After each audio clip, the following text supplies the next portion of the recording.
No ar, Confraria Podcast, conte sua história. E antes de a gente apresentar o nosso convidado, vamos falar um pouco dos nossos parceiros. Temos aí Sueli Bianco Home Art. Então, você que quiser continuar aí decorando seu lar ou trocar toda a sua mobília, com certeza na Sueli Bianco Home Art você vai encontrar os melhores produtos para deixar sua casa ainda mais bonita. E com certeza uma assessoria de decoração que toda a turma dela, toda a sua equipe vai lhe dar para deixar ainda você de acordo com as tendências do mercado. Também temos aí a parceria de ProServe. Então, você aí que é dono de condomínio ou, de repente, administrador aí de condomínio, você pode contratar a ProServe para a limpeza de alto padrão. Ou você também aí comprou sua empresa, pavilhões, com certeza a ProServe vai solucionar o seu problema para dar aquele trato, deixar tudo mais limpo, além da venda dos produtos também. Esses são os nossos parceiros. Hoje o nosso convidado, a gente já conhece há muito tempo, já trabalhou junto. E com certeza estamos dando uma continuidade depois de uns 15, 20 anos. Né? Agora o Confraria Podcast é gravado aqui na Muralha Filmes. Tenho a honra de entrevistar e ter aqui como convidado o Felipe Bressan. Olá, tudo bem, Cleber? Sócio proprietário, né? Sócio proprietário, sócio fundador, sócio proprietário. Tenho a minha mana de sócio aqui na produtora. E estamos aí para uma resenha legal. Então, conte sua história. A primeira pergunta sempre é a mesma para todos os convidados. Como foi teu parto? Putz, meu parto. Foi normal? Foi cesariana? Eu acho que foi cesárea, mas posso achar que foi normal. Eu nunca tive essa curiosidade e não tenho recordação disso, porque não tem foi essa no informação. dia que eu nasci, né? Então, não tem essa informação. Não tenho essa informação. Informação que vou buscar ela para um dia te responder. Ô Felipe, e teus avós maternos e paternos, quem foram? Os meus avós paternos, o vô Raulino e a avó Maura, lá de Maruí, Samambaia, Sítio Novo, perto de Imbituba ali. E os meus avós maternos, o Zonei e a Melanie, que foi quem participaram muito da minha criação. São os teus avós maternos? Maternos. E o pai e mãe? O nome? A Vera e o João. Tá, e Bressan, a tua infância foi na Ilhotinha? A minha infância, ou foi em outro lugar? A minha infância foi na Ilhota, com recordação foi na Ilhota. Eu cheguei a morar um pouco tempo lá em Maruí, lá em Samambaia, mas a minha infância foi na Ilhota, que é um tu nasceu em Maruí? Eu nasci em Tubarão, né? No hospital em Tubarão, né? Mas a minha família morava lá um pouco na época, lá, a mãe e o pai, na verdade, né? Que o pai era de lá. Mas a minha infância com lembrança foi no Monte Castelo, ali na Ilhota, próximo ao Cemitério Novo, na Rua José Bressan. Então, no caso, tu é Bressan de todos aqueles Bressan ali? Só no bairro Monte Castelo lá, pelo que eu sei, tem 3 famílias de Bressan. Sem parentesco. Mas em algum lugar deve ter esse parentesco. Dos ricos ali é teu parente? Não, ali é ao contrário. Não, na verdade, a minha família lá é a família... O vô plantou arroz, né? A vida dele inteira, assim. Ele faleceu até recentemente. Mas a minha família lá meio que se criou lá na zona rural, lá plantando arroz. Porque ali eu acho que, por mais que existam as 3 famílias, eu acho que as 3 plantaram arroz ali, os Bressan, né? Não, até que não. Tem o Bressan, que é até o Renan, que é um menino que joga bola, jogou futebol profissional, que é um pouco conhecido em Tubarão, que ele é de Pedrinha, se eu não me engano, Pedras Grandes, que a família dele é de lá, e eles não têm envolvimento nenhum com arroz. E o Arino Bressan ali? Cara, Arino Bressan é o nome do colégio, né? Que é o colégio que começa na rua ali, mas eu não vou saber exatamente quem é ele. Porque tem ali a construtora lá. Mas assim, tem um grau de parentesco ali entre as famílias. É primo de longe, assim. Ali a construtora ali que tem o loteamento Ricardo ali, que é no começo ali. Ali são primos, assim, do 2º grau. Ali era o Bosque Encantado ali que eles faziam ali era antigamente. O Bosque Encantado, era o Alexandre fazia. Que é teu parente também de longe. É o Alexandre, que é irmão do Ricardo, né? O Bolo, o Alexandre Bressan, que ele fazia esse Bosque Encantado lá, fez umas edições lá que repercutiu bastante. Quando eu cheguei em Tubarão, em 2007, existia o Bosque Encantado, participei de algumas edições.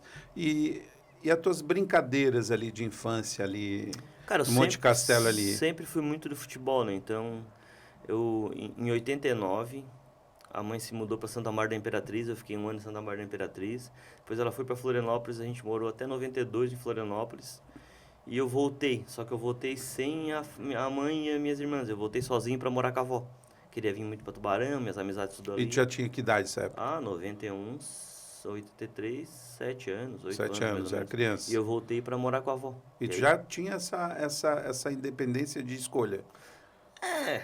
Não tenho tanta recordação sobre independência de escolha, não lembro se o processo foi muito burocrático para mim vir assim, mas eu lembro que eu tive vontade de vir, e o vô e a avó também queriam que eu viesse, e eu acabei vindo para morar com eles, em 91. E daí fosse estudar no Arino ou não? Não, aí fui estudar no D1, que daí a minha tia estudava no D1 lá, e acabei estudando no D1 esse ano, mas logo em 92 para 93 a mãe voltou para cá, para Tubarão, né? E eu voltei a morar com a mãe, e aí fui estudar nos antigos CIP. Aqui é o Que é o Sedup Dionísio agora. Freitas lá, Que é o Sedup. que é o Sedup. Mas aí já estava já mais além, né? Ando, 91, 92, 93, novinho ainda. Mas o Sedup já tinha primário? Era CIP que chamava, tinha primário, eu fui pra lá pra segunda ou terceira série, se eu não me engano. E o futebol... Sempre jogando bola, né? Sempre jogando bola. Sempre gostei de jogar futebol, assim, sou apaixonado pelo futebol, assim. E aí a minha infância foi muito futebol, mas aí brincava isso. Polícia pega ladrão, descia pras granjas lá pra incomodar. Daí quando ficou adolescente, como é que tava o futebol? Eu cheguei a jogar um pouquinho assim, com 16 anos eu comecei a jogar comecei a jogar mais valendinho assim no Porque eu nunca vi tu jogar futebol, mas joga muito bem, né? Me esforço, sou bem esforçado. E com 16 anos eu comecei a jogar no Tubarão, assim, já treinar em 2 turnos, aí fiquei até os... Mas o Tubarão nessa época era ferroviário? Era Tubarão. Já era Tubarão? Já era Tubarão. Fiquei até os 20 para 21 ali, que foi quando a bola começou a largar de mim e eu comecei a trabalhar. Mas sempre trabalhei meio em paralelo na grande, assim, nas colheitas de arroz, assim, desde os 14 anos eu já trabalhava, assim, mais nas colheitas, assim, né? Tu trabalhava na roça? Sim, mas daqui a pouco a bola tava meio devagar, ficava um tempo trabalhando no banhado ali, fazendo as atividades lá do arroz, mas nas colheitas, assim, eu trabalhava um pouquinho mais, assim. Colheita de arroz é dentro d'água? A colheita de arroz não. Às vezes tem água, mas na maioria das vezes não, né? Porque tem que estar sem chuva, o arroz tem que estar seco para a máquina poder colher. Dentro d'água? Não é dentro d'água. Porque eu lembro a minha mãe dizendo que colhia arroz na época dela, né? Minha falecida mãe, que faz aí quase 2 meses que foi. Ela disse que colhia arroz com água na cintura. Cara, na verdade é por causa que a água faz parte do processo ali, então em algum momento tinha água, mas na colheita não. Mas eu também não sei. Lembro sim, às vezes até tinha assim água de choveu, mas secou o arroz, já dava para colher e tem água por baixo ali, mas nada. Mas tu chegou a fazer algum teste muito violento. Em clubes grandes, não? Não, eu joguei só no Tubarão. Não quisesse, tipo, não é que eu não quis, né? A bola eu não quis. Não foi que eu não quis, eu sempre quis, mas ali com 20 para 21 ali já aconteceu esse processo ali, daí eu em pouco tempo encontrei uma profissão e aí já comecei a trabalhar mais, só que sempre joguei futebol amador, continuei jogando. Inclusive jogo até hoje, estou com 41 anos e jogo até hoje. Mas tu tem épocas mesmo no amador que tu já recebeu para jogar, né? A gente ganha um troquinho, assim, as despesas, assim, a gente consegue se ir pagando, assim, jogando futebol amador. Mas nada muito... Então foi uma opção tua não tentar? Não foi uma opção minha, só foi. Não teve, assim, uma opção de não continuar. Teve a situação de o Tubarão me dispensar, eu jogar futebol amador, começar a trabalhar e a minha vida seguiu, assim. Bom, nós temos aqui sempre, para cada convidado, a gente pede para trazer um objeto para deixar na mesa. Então, eu sei que agora a gente vai entrar nessa parte da história. Qual é o objeto que tu trouxe para deixar na mesa? Eu, na verdade, eu queria trazer um Santiago, que eu fiz agora recentemente, Santiago português na Europa. E eu queria trazer o Santiago, mas daí eu esqueci, né? Que é meio padrão. E aí, como eu tô na produtora e a câmera da produtora tem um símbolo bem importante para mim, porque é onde eu vivo a maior parte da minha vida, aqui dentro da produtora. Então, ficou mais fácil. Fui ali no case, peguei a câmera e coloquei aqui em cima da mesa. Essa é a nossa Blackmagic. Ô, Felipe, e com quantos anos tu tinha quando tu pegou a primeira câmera para fazer porque tu começou como cameraman, né? Comecei com... Ou não? Comecei como cameraman. Foi até meio... É legal essa história. A minha tia Luciana era casada com o Fábio, moravam junto, e o Fábio tinha uma produtora que fazia casamentos. E eu sempre meio envolvido ali com eles, assim... Davi Nascimento começou com o Fábio, né? Davi Nascimento. Quer deixar bem registrado também, né? E tinha um câmera que faltou no dia. E aí ele, tava tentando falar com o cara não tava atendendo, ele assim, preciso que tu filme o casamento à noite. E que idade tu tinha nessa época? Eu já tava com meus 20 23, 24, assim, já tava maiorzinho já, né? E aí eu peguei a câmera, fiquei uma tarde inteira na igreja, numa igreja da catedral lá, gravando cena pra ele ver se dava alguma coisa. E foi, aí rolou e fiz o primeiro casamento. E aí fiquei trabalhando uns 2 anos em casamento, só que não gostava porque era no dia do futebol, né? Aí tinha esse conflito. Que era final de semana. Fim de semana, sábado principalmente. Mas já era tua principal função de renda ali, ou não? Era o que eu fazia no sábado, era o que eu fazia no sábado. Daí tinha que escolher entre E aí, jogar... eu comecei a procurar um campo dentro da área que eu vi que eu estava curtindo, que não precisasse. Daí foi onde eu cheguei na CAF Produções, do Chimia. Chimia tinha CAF lá, e eu cheguei na CAF. Cheguei na CAF, comecei a trabalhar, era uma produtora de publicitária, assim como é a Muralha hoje. Mas ela também tinha um pé dentro da universidade, tinha um pé dentro onde os alunos poderiam fazer tipo um certo estágio. Na verdade, a CAF tocava o laboratório de publicidade. Chimia tá vivo ainda? ainda? Chimia tá vivo. Tá vivo ainda. Ele tem um Então, negócio de abraço paddle. pro Chimia aí. Ele tem um negócio de paddle lá em Tubarão. A gente até tem um grupo ali da CAF ali, mas fala-se pouco nesse grupo. E eles cuidavam da concessão lá do laboratório lá na Unisul de Publicidade e Propaganda. Aí trabalhei também 2, 3 anos e logo o Rodrigo Caporal já chegou, já foi limitada. Essa concessão passou pro Rodrigo e eu fui trabalhar com o Rodrigo e daí trabalhei lá dentro do laboratório na Unisul. Eu fiquei trabalhando com o Rodrigo mais ou menos um ano e meio e já tive a oportunidade de vir para Criciúma. Então todo esse período de ACAF limitada foi basicamente um aprendizado. Foi aprendizado. Não, tive grandes mestres lá, grandes. Até tem o Claudinho, que é dono da Singular, Claudinho e o Felipe. Mais em especial, o Claudinho e o Felipe, um queridaço, né? Amo ele de paixão. Que era também do mesmo Mas processo. o Claudinho foi que me ensinou muita coisa no começo, muita coisa. Eu lembro que ele ia com a câmera pra mim, uma 5100 grandona, assim. Nós ia pro estúdio da CAF, que era grandão também. A CAF era tudo muito grande, porque hoje o formato de produtor, ele é muito enxuto. É pocket, assim. É um atendimento, alguém que dirige filme, monta as equipes para fazer os trabalhos. Ilha de edição. E lá a gente tinha 27 funcionários. A gente não, né? A CAF, né? Tinha 27 colaboradores dentro da CAF.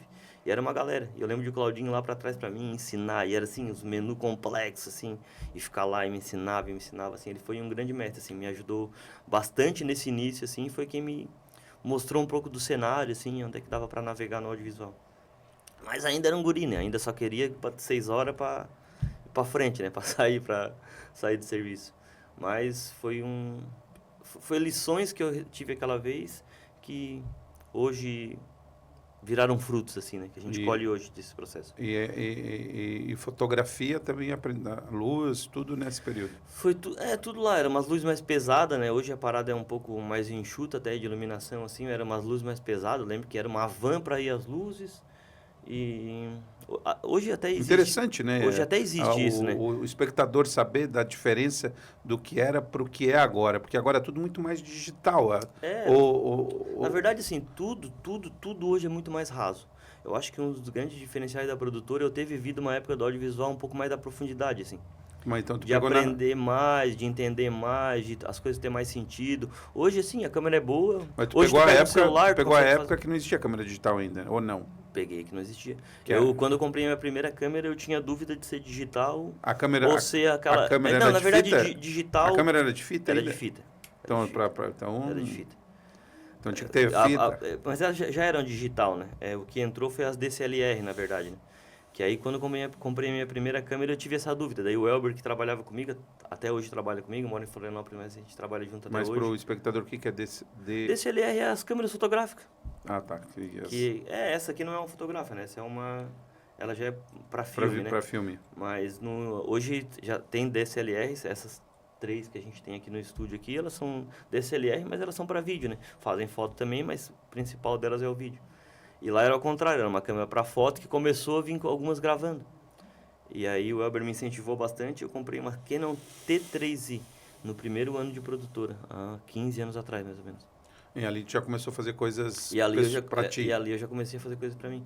Porque antes disso, né, eu saí da Unisul, vim para Criciúma, aí trabalhei 1 ano na TVBV, com o Edivaldo Dondossola, que hoje está até na Globo do Rio, de repórter.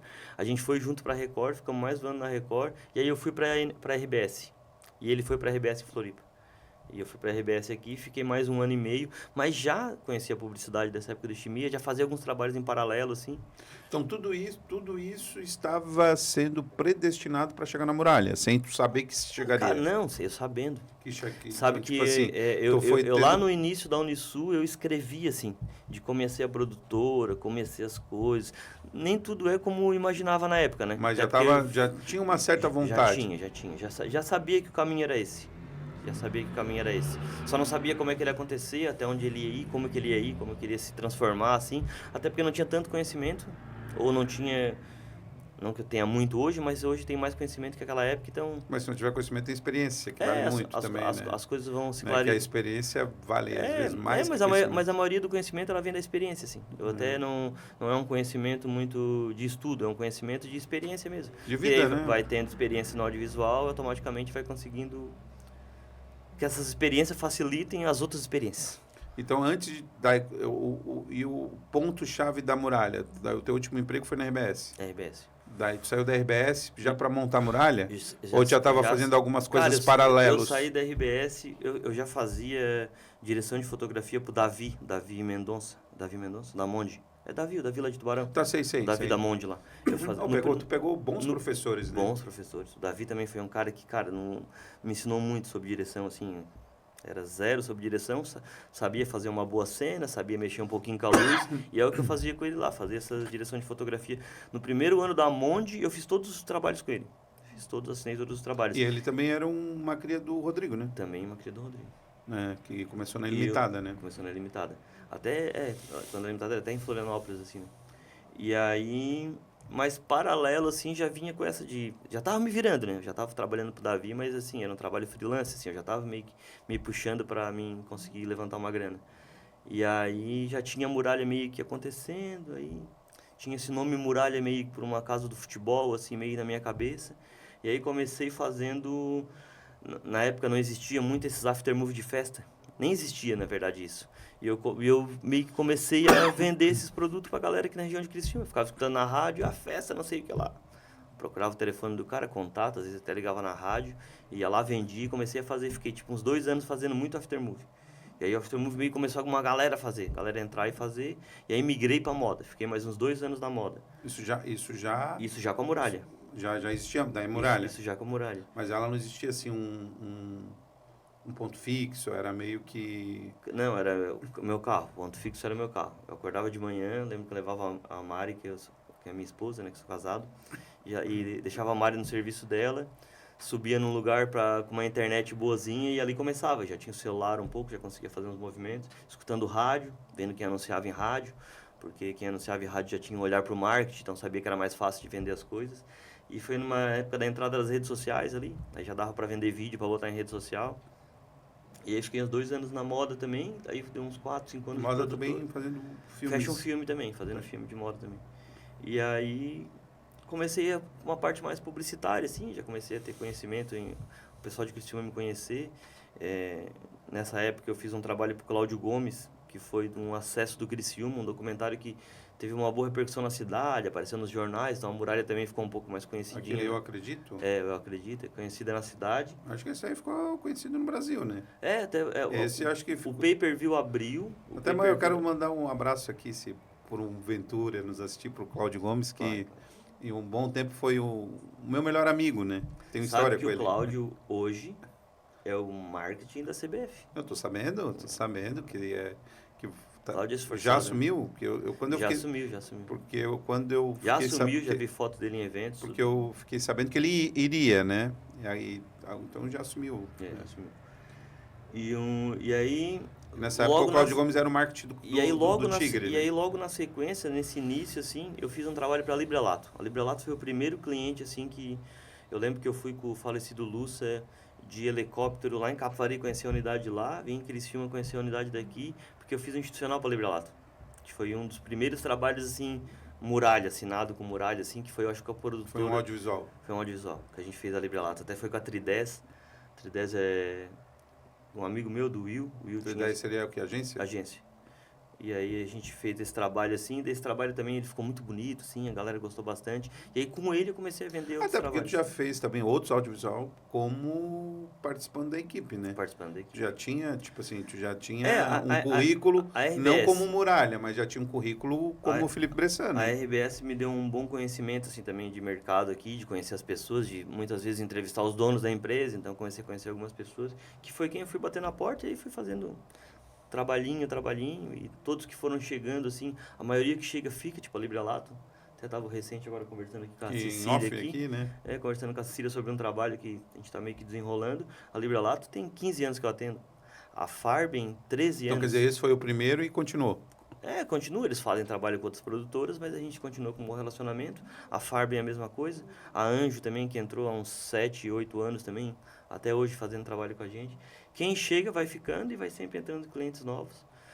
Tá bem legal, tá bem legal, tá bem massa. A gente se posiciona muito como produtora de institucional, então é um cliente que ele vem uma vez por ano ou a cada 2 anos fazer um institucional aqui dentro da produtora. Alguns ficam fazendo vídeos produtos e porque toda a parte de vídeo a gente consegue dar um suporte, assim. Então, muitas vezes a gente não faz, mas a gente consegue indicar e participar dos projetos mesmo sem colocar a galera da produtora, assim. Ô Felipe, tu acha que tu se encontrou como na profissão? Me encontrei. Sim, Tenho muito no claro... começo, assim, já que tu lá com o Fábio, que tu pegou ali a câmera a tarde inteira e foi passando, tu acha que ou tu foi se encontrando aos poucos? Cara, na verdade, eu sempre gostei, assim, de fazer, então sempre foi meio de boa, assim, pra mim fazer, assim. O lance de gostar, porque é um lance meio que idade, muito sobre tempo, né? Quando eu tinha 27 anos, eu gostava de fazer, mas eu gostava mesmo era de dar banda, ir pra noite, e sair, beber. E automaticamente tu vai adquirindo mais idade, mais experiência, vai se encontrando mais.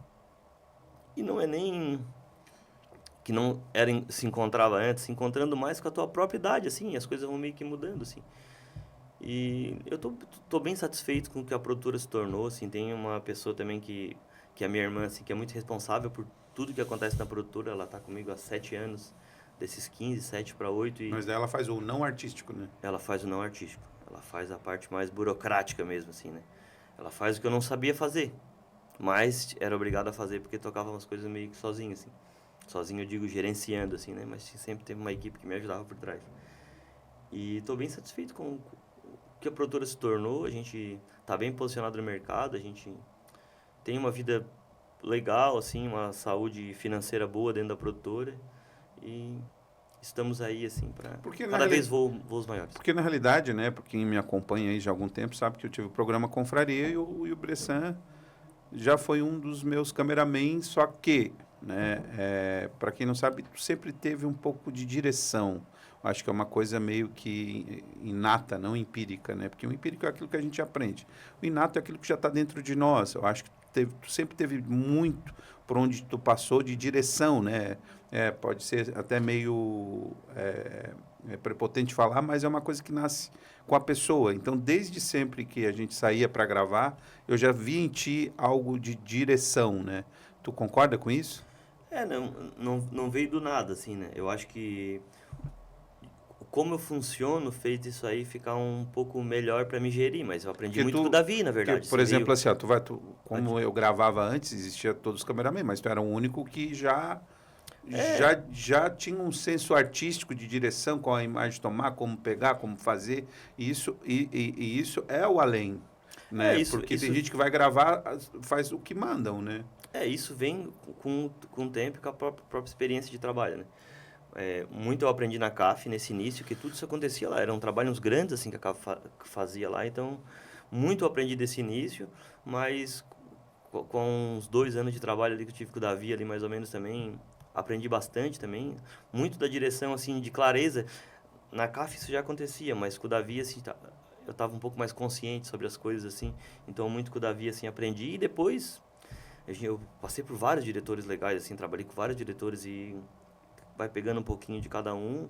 Automaticamente a parte comercial que eu tenho na produtora também faz com que eu didaticamente fale muito sobre tudo isso. Então também é um jeito de aprender. Porque Porque captação a de gente quase tem imagem, que educar o mercado, porque porque captação de imagem e direção são coisas diferentes, né? ah, elas estão muito anexadas assim, né? Mas A direção, ela... Porque o diretor de fotografia vai ali e faz uma cena bonita, né? Tá ali a cena bonita. E a direção... É quase como assim, esse dia até é uma frase que eu repliquei, não vou lembrar de quem, é que tipo, um videomaker sabe fazer uma boa cena. Um diretor sabe por que a cena tem que estar ali. Então o diretor ele olha com o olhar com um pouco mais amplo sobre as coisas, assim. Por que tem que falar aquilo naquele momento? Por que aquela cena tem que estar ali naquela hora? Por que aquele LED azul tem que estar lá? Porque ele vai remeter a mais tecnologia, a menos tecnologia. Então o diretor ele olha um negócio um pouco mais macro, assim, ele vê a coisa assim, Seria um maestro, enxerga um pouco maior, assim. maestro da orquestra. Tem que cuidar, tem que estar um pouco atento ao figurino, por mais que tenha uma pessoa fazendo figurino, é ele que vai direcionar o figurino. A maquiagem, tem maquiagem, mas é ele que direciona a maquiagem. É ele que direciona muitas vezes a trilha também. A trilha do material, uma própria montagem, a cor. Tem um cara que faz cor, mas ele direciona de como vai essa cor. Então ele tem um olhar um pouco mais amplo sobre as coisas. Aqui na produtora eu faço muita direção de foto nos trabalhos. Porque eu acabo montando a luz, tem uma galera massa que me ajuda a fazer isso com segurança, assim, Chegou lá, a câmera tá montada, a luz já estão tudo montado. Muitas vezes eles já olharam, aqui a gente acha que é mais massa, o cara dá uma conferida. Muitas vezes a opinião deles é que prevalece, porque estão todos já numa engrenagem que funciona muito bem, assim. Mas o que eu mais faço é dirigir os trabalhos mesmo. E vender, que é o que move a produtora. Ô, Bressan, e a direção eu acho que é algo que a linha técnica, o artístico, né? E bom gosto, eu acredito, né? Eu acho que então, porque, por exemplo, tu aprendeu no decorrer da tua caminhada as partes técnicas, que quem está nos assistindo talvez ache que é só ligar uma câmera e sair filmando, e não é. Né? E também, tipo assim, a parte técnica como um todo, como tu falou, maquiagem, luz, etc. E um pouco também de alma e coração, né? Porque tem que ter um insight interno que não dá para se explicar para fazer uma construção de uma imagem. Eu tenho uma coisa muito sutil em mim que quando me envergonho eu já tiro. Então, se eu estou lendo um texto e tem uma coisa que deu uma incomodadinha de vergonhazinha, assim, eu já sei que aquilo ali tem que mexer. Então, eu tenho essa sensibilidade que também é adquirido com a experiência dos trabalhos, das alterações, de tudo que a gente passa nesses 15 anos de produtora. E fora esses 15 anos de produtora, teve mais uns 5, 6 anos de não produtora, né? Trabalhando com o vídeo. Então, acho que acaba de ter uma sensibilidade para isso. Mas é muito sobre o bom gosto mesmo. É sobre bom gosto. É sobre, assim, não é nem sobre bom gosto, é tipo assim, é conhecer o cliente e a partir do cliente entregar uma coisa de bom, que tenha esse relacionamento do bom gosto e do cliente, porque tem muito uma singularidade por trás, assim, e eu falo muito, quando a gente conversa sobre alguns trabalhos aqui dentro da produtora, que é muito sobre entender isso, entender o que é o cliente, o que é a parte visual do cliente, o que mais vende a parte visual dele, a partir dali desenrolar uma peça para o cliente. Então tem um pouco dessa singularidade do cliente, um pouco da técnica por trás e um pouco desse bom gosto, assim. E como na prática, do que tu estás falando agora, é saber observar ou sentir o que o Bressan quer, o que o cliente quer e o que o público vai absorver. Porque às vezes tem que estar alinhado ao consumidor final que vai estar assistindo isso, ou seja, na internet, ou seja, na televisão, porque muitas vezes a massa pode não estar preparada para receber aquilo que tu talvez poderia estar criando. Ou simplesmente quando joga no ar, vamos ver o que vai acontecer se dá certo. Não dá para ser vamos ver o que vai acontecer, mas nunca é uma certeza. Esse vamos ver o que vai acontecer também, a gente tem que pensar um pouquinho, conversar um pouquinho, entender. A primeira pergunta que eu faço quando chega um orçamento, quando alguém vem conversar sobre algum trabalho é: para que vai usar isso? Qual é o objetivo final desse vídeo? O objetivo final é que mais mulheres venham trabalhar aqui. Então tá, entendi. Porque tu quer fazer um vídeo institucional, que apareça mais mulher, então já ficou meio claro. Onde é que vai rodar isso daí? Eu pretendo rodar isso aí na televisão e fazer um tráfego pago na rede social. Entendi. Eu preciso de um formato horizontal e no formato vertical. Eu também queria que no YouTube tivesse material mais... Então, aos poucos, a gente vai entendendo um pouco da que a pessoa... No começo quer tudo. A pessoa quer tudo. Porque assim, eu quero um vídeo que eu quero postar em qualquer lugar. Mas assim, vai postar em qualquer lugar? Não vai postar em qualquer lugar. Vai ter um lugar que ele vai ter que ser postado primeiro. Na maioria das vezes, eles vêm procurar para postar na rede social. E a partir dali a gente vai dando algumas diretrizes. Eu costumo comentar aqui na produtora E que até com amigos meus, que muitas vezes eu falo pro cara que não é o vídeo que ele precisa. Que ele vem Entendi, querendo fazer um entendi. vídeo, daí eu vou, o que tu quer? Pra botar na rede social. Daí eu vejo a rede social e não tem quase que nada. Assim, ó, cara, eu acho que tu tem que primeiro dar uma ajeitadinha na tua rede social, preparar ela, conseguir uns Faz até seguidores. uma consultoria. É, mais ou menos isso. Isso ajuda muito, porque depois desse cara, quando vir fazer o vídeo, ele vai me procurar. Pode não fechar pro valor, mas ele vai me procurar. Porque se não precisa do vídeo, eu não quero que o cara venha aqui, gaste uma grana, faça uma coisa que ele não vai ter um retorno. Porque no final é o público final, né? É o público final que vai consumir aquele conteúdo de alguma forma, ou institucionalmente, ou promocionalmente. O vídeo institucional, ele é uma coisa que dificilmente o cara vem fazer porque quer vender mais. Ele quer consolidar a marca. É consolidar a marca. Eu acho que é mais para isso. Ele vem quando ele está bem resolvido, bem encaminhado. Sempre vem porque alguém pede, né? Alguém pede, né? Quer se posicionar no mercado. Quer posicionar, ou daqui a pouco o cara quer uma prospecção um pouco maior, assim, de algum investidor, de alguma coisa, e o cara, tá, mas eu queria entender a tua empresa. Aí eu mando um PDF pro cara com um monte de coisa, o cara, pá, não vai ler esse PDF inteiro em um vídeo de 60 segundos ou 1 minuto, se tu tá ali pensando em investir em alguma coisa, ou pensando em criar um relacionamento, tu vai assistir ele. Então, eu acho que quem vem mais para fortalecer a marca. E deixa eu te fazer E muitos clientes, eles acatam com facilidade uma objeção tua que, como tu acabou de falar, esse caminho talvez não seria legal. Vamos por esse caminho na hora da construção do produto, da imagem, do institucional, do vídeo. Ou sofre muita resistência. Porque, por exemplo, eu cheguei aqui, a gente tá começando uma parceria com a Muralha, já que nos bastidores tu já começou a me dizer algumas coisas por onde deve ir. Eu acho que pela tua experiência, né, não que eu tenha que acatar 100%, mas eu acho que 90%, né, porque tu já tem uma expertise de mercado e de linguagem, né, da técnica e do profissionalismo em audiovisual. Ou o mercado, ou a pessoa chega resistente, ou, como diz o outro, vai aos poucos, um pouco daí, um pouco do cliente, chegando talvez numa terceira ideia. Cara, eu costumo falar, assim, porque o trabalho é um trabalho que ele é uma arte, né? Então a arte tem um pouco do ego por trás, né? Criar a peça, que às vezes já vem da agência e tal. Muitas vezes vem da agência, mas eu acho que é muito sobre a conversa, assim. Se é na broderagem, tudo fica mais fácil. Não vou impor nada pra ninguém, né? Mas eu vou falar a respeito de uma parte técnica visual e de linguagem, de narrativa. E eu acato muito quando é uma parte técnica da empresa. Mas não quer dizer que esse acatar não é sim ou não, aceito ou não aceito, assim. Eu tento mostrar para ele que isso é o jeito que eu acho que vai... Porque o que eu sempre tento aqui? Eu tento enxugar o orçamento. Porque sempre vem com uma ideia mirabolante. Entendi, né? Que às vezes é... daí o caminhão passa lá na ponte de Laguna, depois ele sobe a serra, depois ele passa no túnel, não sei o que tem. Beleza. Tu já entendeu que pra gente fazer um caminhão na ponte da Laguna, um caminhão na serra, um caminhão lá... A gente tem 3 diárias de captação. Tem um deslocamento, espera, o caminhão vem, ele vai passar umas 5, 6 vezes na ponte, vai perder umas 2, 3 horas lá, se desloca para um lado. Então eu tento enxugar a proposta dentro do que foi proposto pelo cliente.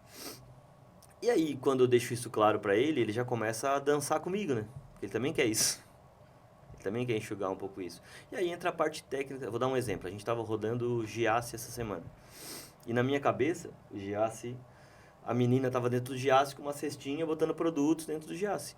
E a menina que é o marketing do Giasse, ela estava lá e ela assim, ó, Bressan, cadê o carrinho de compra? Eu disse, não, na minha cabeça é cestinha. Eu disse, não, no Giasse é carrinho de compra. O que eu vou dizer? Uma verdade suprema dessa, tá lá. Trabalha a vida inteira dentro do Giasse, tem muito entendimento sobre o cliente. Já ouviu muito, cadê o carrinho de algumas pessoas? Então, isso é uma coisa que eu tenho que... Às vezes, se acho que tenho que defender, tento fazer uma defesa, mas não é uma defesa rígida. É uma defesa, mas talvez você possa ser assim, não, é o carrinho, então, é o carrinho. Eu entendi. Mas se é uma coisa meio que, aqui a gente vai ter mais profundidade, ó, fica mais bonito, as coisas desfocam mais lá atrás, aqui um pouco menos. Também tento explicar, assim, eu acho que se a gente... eu sou assim quando quero convencer alguma coisa dentro do vídeo e gosto que as pessoas sejam assim pra mim. Aqui é mais bonito. Tá, mas por que aí é mais bonito? Aqui é mais bonito porque aqui onde está a câmera, naquela câmera mais aberta, ela vai aparecer mais inteira. Se ela tivesse aqui, só na fechada... entendi. Então é aqui. Eu tento explicar as coisas para poder fazer sentido, né? Entendi. Então, é sempre de comum acordo para chegar num resultado final. Sempre de comum acordo. Porque o Sempre de comum acordo e quando não tem comum acordo é o cliente que decide. É ele que manda, né? É ele que manda. Bom, ô Bressan, hoje estás com, né, 41 anos, né? 41. Quantos filhos? Tenho 3 filhos. Tenho o João, de 21, que ele mora lá em Tubarão com a minha avó. Tem a minha avó como mãe, a Melanie. Tenho a Flávia, que está em Londres, fez 18 anos agora, a mãe dela mora lá e ela está em Londres, lá morando com ela. E tenho a Malu, que é desse casamento com a Mari, que a gente está 15 anos juntos, quase o mesmo tempo de muralha juntos. E tem a Malu de 10 anos. Bom, agora a gente vai entrar no objeto que tu não trouxe, né? Que tu esqueceu, que era o... Eu tenho Que era o Santiago, né? A minha blusa aí. É o Santiago? É o Santiago. Santiago é o quê? É um padroeiro? Santiago é um santo. santo? Santiago é um dos discípulos de Jesus Cristo, né? Quando Jesus Cristo morreu, ele falou para os seus... Morreu antes de morrer? Ele falou para os seus discípulos sair e pregar a palavra pelo mundo. E o discípulo Tiago percorreu essa região da Galícia, ali na Espanha, Portugal. E a gente fez um caminho... Ah, então quer dizer, Santiago é de São Tiago. São Tiago. Ah, entendi. Santiago de Compostela. Tá, mas quer dizer, Santiago quer dizer, o português Tiago. Seria o São Tiago. Tiago. Santo Tiago ali, né? Que é o Tiago, né? Tiago. Mas Tiago, se eu não me engano, eu acho que era irmão consanguíneo de Cristo. Não quero me errar aqui, né? Mas enfim. Também não vou entrar nesse campo para não errar. Então tu acabou de fazer o caminho. Eu acabei de fazer o caminho em português. Foram 280 quilômetros, 10 dias de caminhada. A gente tinha programado em 11 e acabamos fazendo em 10 dias. Tá, eu já quero deixar um recado para você que nos ajude aí, se inscrevendo no canal e acionando o sininho. Bressan, tu acha que aconteceu uma transformação, quer dizer, a transformação do ser humano, ela acontece constantemente, né? A gente é criança, depois a gente é neném, vira criança, criança adolescente, adolescente adulto, meia idade idoso, e a gente vai se transformando até fisicamente. Mas esse caminho, ele te trouxe algum tipo de transformação? Sabe que quando me perguntam isso, eu falo que agora eu não tomo mais café com açúcar. Mas assim, na verdade... Por quê? Não, porque eu tomava café com açúcar e eu fiz o caminho de Santiago, daí qual foi a tua grande mudança? Agora eu só tomo café sem açúcar. Porque no caminho só tinha café sem açúcar? Não, porque eu voltei tomando sem açúcar e... Era um objetivo meu, já queria assim, voltei tomando sem açúcar. Então já teve uma transformação. Teve uma transformação, mas Mas primeiro assim, ó, só a mudança era meio antiga, assim. Mas tipo assim, ó, primeiro, né, para uma pessoa chegar a fazer o caminho, é que ela já está em transformação. Né? Sim. Porque ninguém vai, tipo assim, do nada, vou lá fazer esse caminho para ver se eu me transformo. Não, a transformação já começou lá atrás. Na verdade, sim. Há 7 anos atrás, mais ou menos, eu tive 4 crises de pânico. E na quarta eu desmaiei, dirigindo. E aí eu já vinha conversando com a minha irmã para ir em uma sociedade na produtora, queria trazer ela, já estava mostrando assim os números para ela para trazer, para a gente negociar alguma coisa. E quando aconteceu isso, ela já veio com tudo. Daí a gente nem negociou mais nada.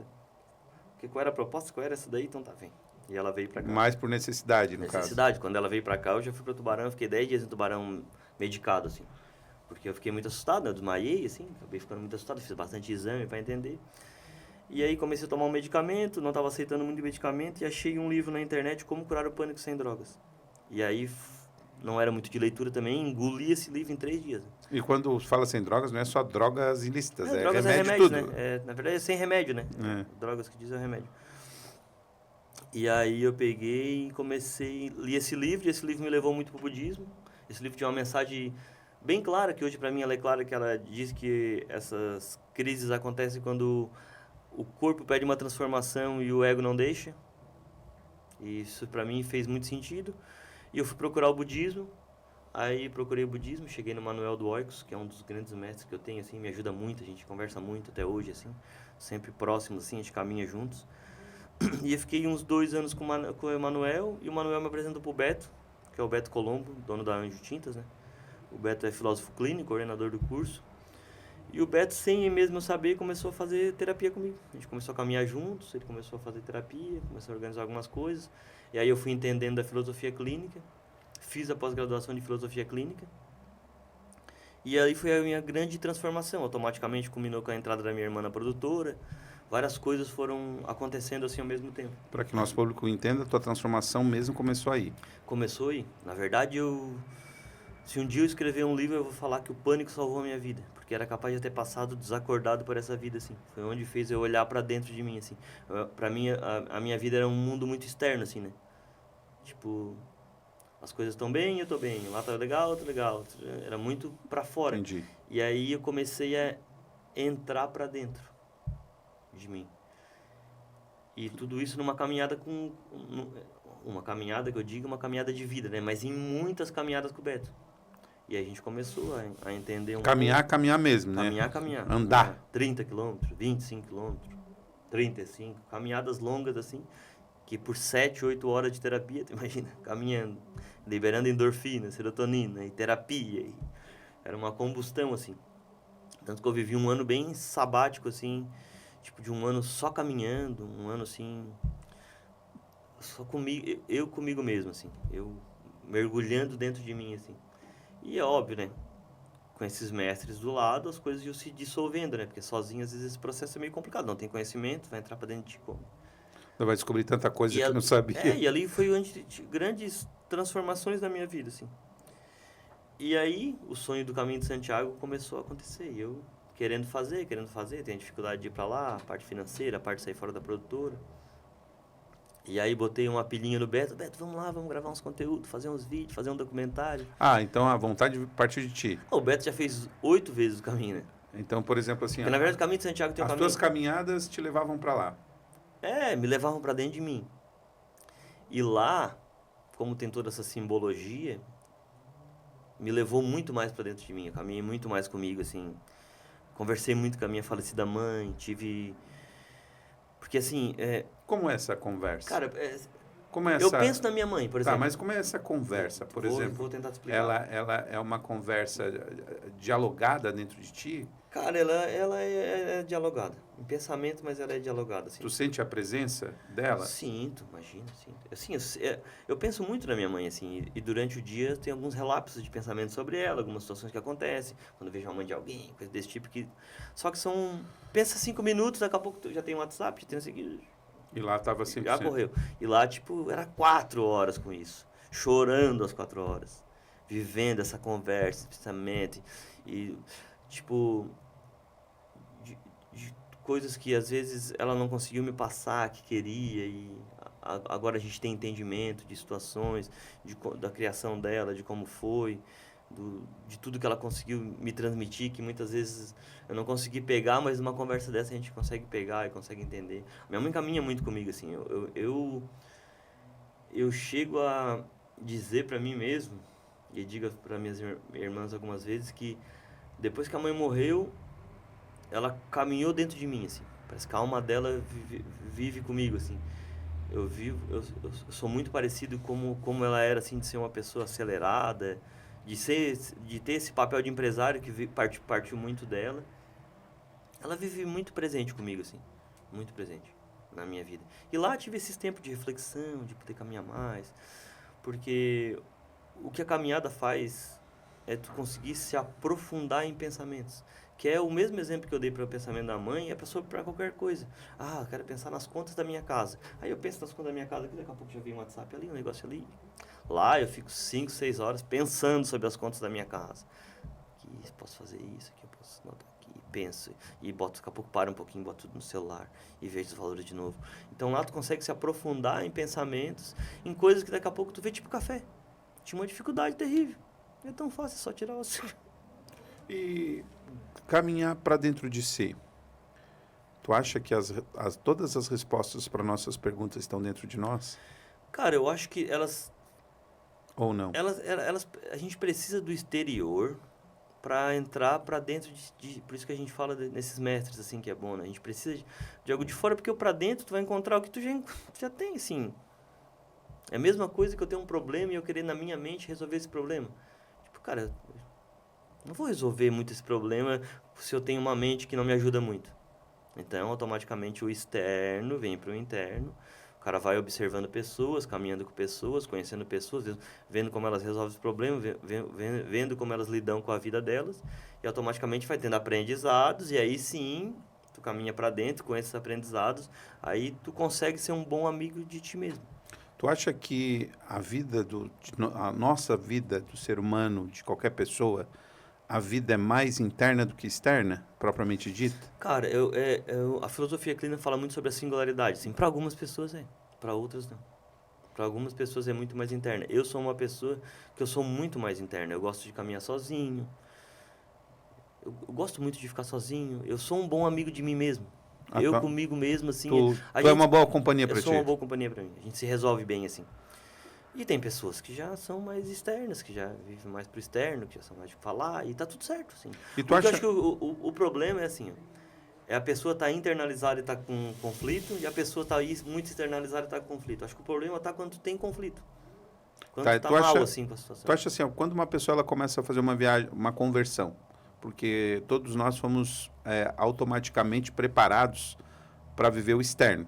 Muitas pessoas, é muito difícil hoje em dia as pessoas fazerem um caminho para dentro de si. É bonitinho falar, vamos fazer um caminho para dentro de si, mas na prática não é tão fácil. Primeiras coisas que tu tem que enfrentar fazendo uma jornada para dentro de si, não são seus próprios, vou falar aqui demônios, né? Mas pode-se usar outras palavras, mas para deixar mais... Então, talvez as pessoas elas não procurem olhar para os seus demônios, porque é mais fácil olhar para o demônio dos outros, por isso que elas não caminham para dentro de si? Cara, porque caminhar para dentro dói. Porque tu vai se deparar até tu ser uma boa companhia para ti mesmo. Entendi. Vai passar por isso, né? Tu vai ter que enfrentar muito esses demônios. E que tu só vê nos outros, né? Vai ter que enfrentar muito as tuas partes obscuras, assim. Tem que ter muito enfrentamento, assim. Tem que arder chorando, dizendo que eu não quero mais ser assim. Não quero mais ser esse cara. Não quero mais olhar aquilo de lá e ficar triste. Não quero mais quando eu perco um trabalho e o outro lá faz um trabalho que às vezes é um amigo meu e eu tô triste porque ele pegou e eu não peguei. Entendi. É difícil isso, né? É difícil. É difícil tu vai entrar pra dentro de um monte de coisa. Chega a me arrepiar aqui. E tu vai encontrar muito... Olhar pros teus... Cara, tu vai encontrar muito... Assim, a filosofia clínica, ela fala que existe 30 tipos de comportamento do ser humano e ele usa de 3 a 4 para viver.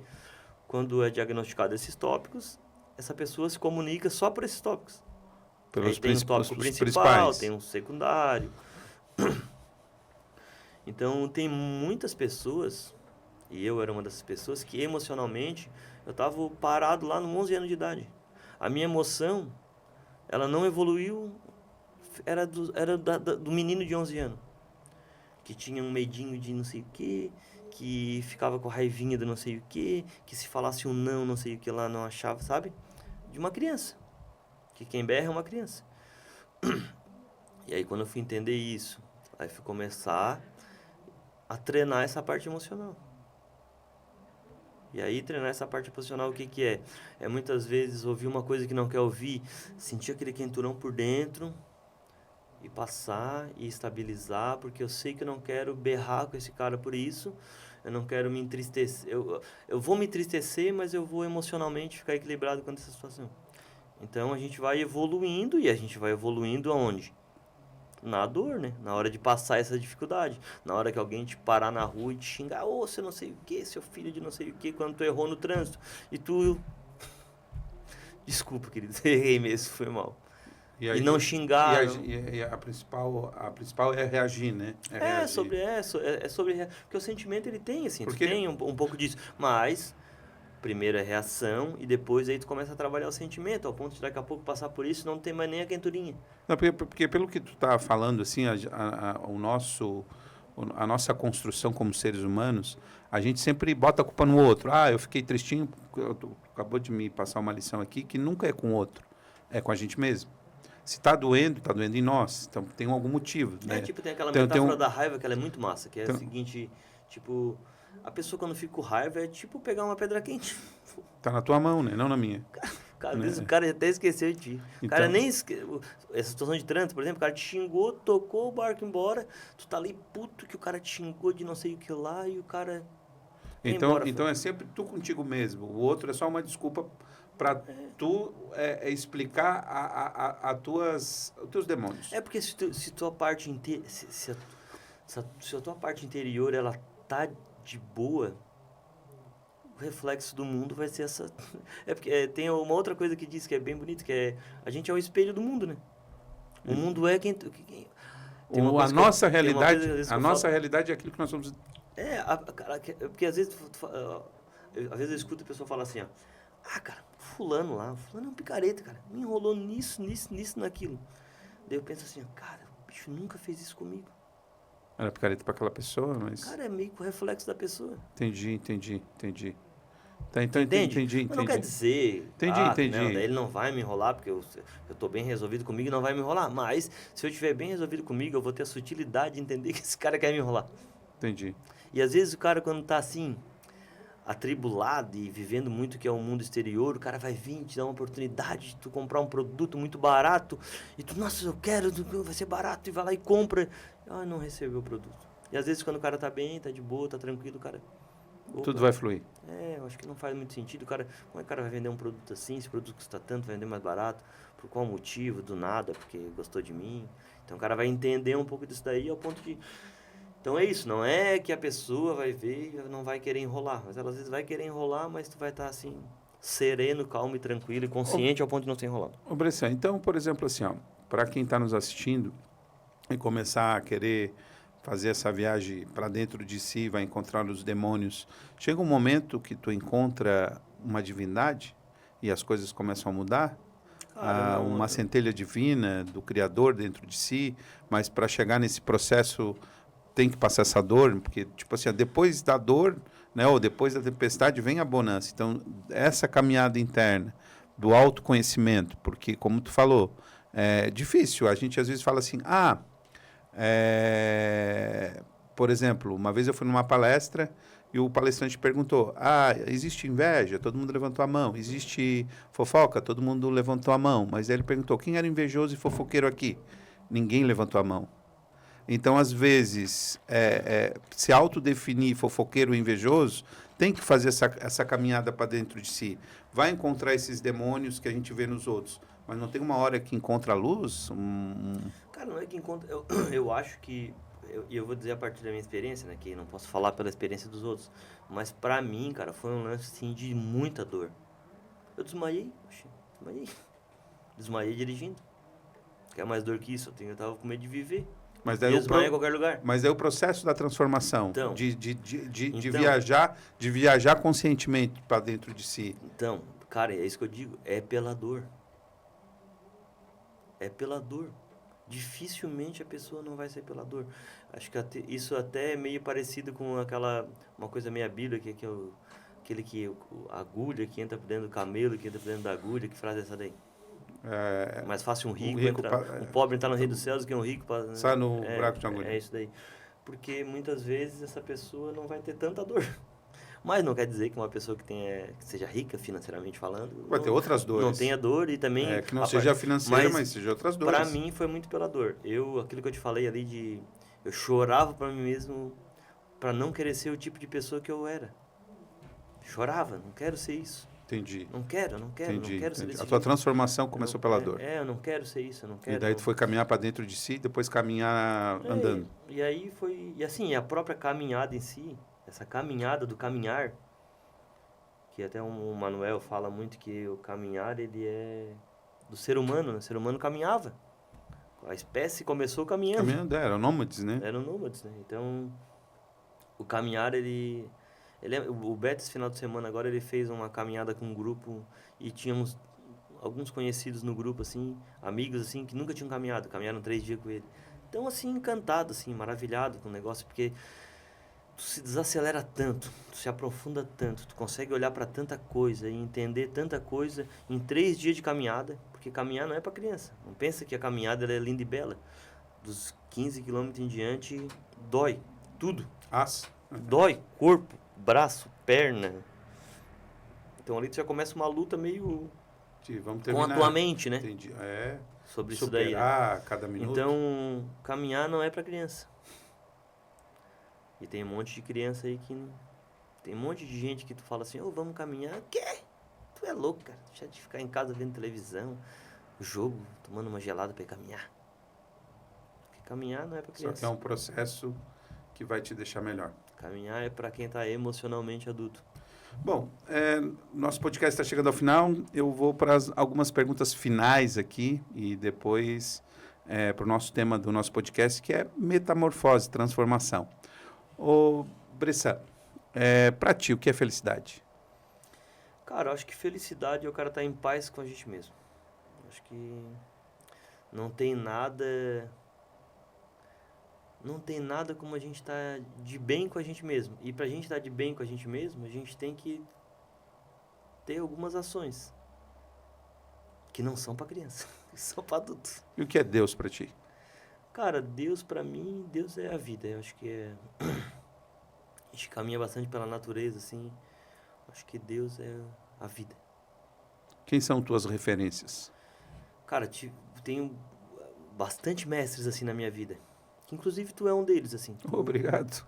Em algum momento da vida, assim, tu me ajudou bastante, assim, e tu fosse... Tu muito como referência até numa parte comercial, que eu exerço hoje, assim, ela partiu muito de ti. Acho que os maiores aprendizados sobre parte comercial veio de ti. Na essência, na pureza, né? Depois vem um pouco mais sobre estudos, assim, que daí são filosofias de venda. Mas tive grandes mestres, assim, o Davi, o Fábio, que me deu essa profissão no início, assim. A minha tia Luciana, que nesse início também me ajudou bastante. Aí passei por ti, passei pelo Davi, que foi um cara que me ensinou bastante, assim. Sempre falo muito para as pessoas sobre o quanto ele foi importante na minha vida como profissional, porque foi bem no momento de transição, assim, sabe? Então, foi a grande escola da minha vida. E aí depois dessa parte mais introspectiva e de autoconhecimento, daí o Manuel do Oix é um cara que, cara, é assim... É uma loucura, cara. Um minuto perto já transforma. Cara, é uma loucura. É porque, cara, é totalmente... Assim, é uma quebra, assim, quebra a cara no meio, porque é totalmente o oposto de tudo que tu, sabe? De tudo que eu penso. Não que eu pensava muitas vezes, mas é um ser de luz, assim, é um cara iluminado. E o Beto, que, através do Emanuel, né? É o cara, assim, que eu tenho muito como mestre, assim, eu acho que é o meu espelho de vida. Hoje eu tenho 41 anos, ele tem 60, e eu vivo hoje... Eu sei que a minha vida no futuro é o que eu me alimento e o que eu vivo hoje. Me alimento intelectualmente falando, me alimento fisicamente falando. Eu vou ser lá o que eu estou fazendo hoje. Então hoje eu caminho muito para viver a vida que o Beto vive. Eu não falo nem em condições financeiras, mas em condições assim de admiração mesmo por quem ele é, assim. Então eu tenho o Beto muito como espelho, ele caminha muito comigo. Às vezes ele mesmo me fala que tu tens diferença para muitos outros empresários. Eu pergunto, mas o que? Tu tens o André, que é um outro cara, tu tens o Emanuel. Então eu tenho pessoas do meu lado assim que conseguem me sustentar bastante para essas minhas aventuras ser cada vez mais lúcidas, assim. E aí a minha irmã, que, cara, assim, eu fui bem louquinho assim na minha juventude, assim. E esses meus louquinhos me afastaram muito das minhas irmãs, porque era um outro caminho paralelo à vida que elas levavam. E ter a minha irmã como sócia na empresa, assim, hoje é uma admiração, assim, cara, é uma admiração que eu tenho para ela, mas é uma admiração que eu tenho até para mim de ter conseguido conquistar isso, porque a grande conquista foi ter a minha irmã de sócia dentro da produtora. E fico muito feliz, assim, de ver a vida dela avançando e se alavancando cada vez mais através de uma coisa que eu dei início, sabe? Que hoje ela faz muita parte nisso, até muito mais do que eu, assim. A produtora é muito mais ela do que eu hoje. Talvez a parte criativa seja eu, mas a parte... Sólida, né? a parte de processo, assim, muito mais dela do que eu. Tem a minha irmã em Florianópolis também, que é a Ana Lúcia, assim, que é uma pessoa que... Ela é muito parecida com a mãe, então essa parte minha de empreendedorismo, de comportamento, função, aceleração, de desenrolar as coisas, também vem muito dela. Então são pessoas assim que me sustentam assim para mim conseguir ter essa vida plena. Ô Bressan, e agora a gente falou das tuas referências. A última pergunta, quando tu partir, né? Quando tu, né, fizer a passagem, qual dos teus conhecimentos que foram adquiridos, né, com tuas referências ou aquelas que são insights pessoais, tu gostaria de deixar para a humanidade para que pontuasse positivamente para os que ficassem aqui? Cara, não sei nem se eu tenho competência para deixar alguma coisa para a humanidade desse tamanho, mas eu acho que, assim, para os meus filhos, para quem fica por perto de mim e quem gira por perto de mim, eu tenho... E isso é um lema até da produtora, assim, cara. Eu acho que tudo se resolve. Tudo se resolve. Tudo se resolve. Até muitas vezes não se resolvendo. Então, cara, ter leveza na vida, ser de boa com as coisas, Cara, eu acho que é isso, assim. Eu acho que é a simplicidade, assim. Eu acho que é mais sobre simplicidade, assim. Não tenho uma mensagem, assim, muito mirabolante pra Mas, deixar, digamos, assim. paciência e fé, né? Eu acho que é isso, assim, cara. Paciência e fé que Cara, tudo passa, tudo se tá resolve. sempre tudo certo, cara. Tá Bom, sempre tudo certo. Bom, gente, o podcast chegando ao final. O tema de hoje foi metamorfose, não tinha como ser diferente, então a gente jogou essa pergunta para a inteligência artificial. Vamos ver o que a inteligência artificial nos respondeu. Metamorfose é um termo que pode ser usado em diferentes contextos, mas geralmente se refere a uma transformação profunda e radical de algo ou alguém que está em algumas definições. Né? Em psicologia e filosofia, a metamorfose pode se referir à transformação pessoal ou espiritual de um indivíduo. A metamorfose pode ser vista como um processo de autoconhecimento e crescimento pessoal. Então, para que você está nos assistindo, às vezes a gente quer resultados diferentes sendo a mesma pessoa, né? Então, muitas vezes a gente precisa, sim, transformar de alguma forma, seja corporalmente, pessoas que estão acima do peso, precisa ter ação para emagrecer, talvez essa mudança de corpo, essa metamorfose de corpo pode mudar a mente, pode mudar a alma, tem gente que precisa de uma metamorfose de ação, de trabalho, trocar de emprego, trocar de profissão, né? Porque essa passagem aqui na Terra é uma só, a gente não sabe se vai ser duas.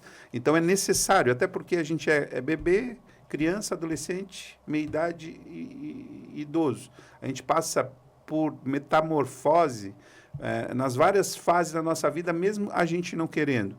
Então, a partir do momento que a gente começar a botar essa ação, em prática, como aconteceu aqui com o Bressan, né, a partir do momento do pânico, ali ele começou a ter um processo de metamorfose, de transformação, através das suas ações, através da busca. Qual foi a ação que ele fez? Buscou um livro, né? Buscou pessoas, e as coisas foram acontecendo porque houve ação.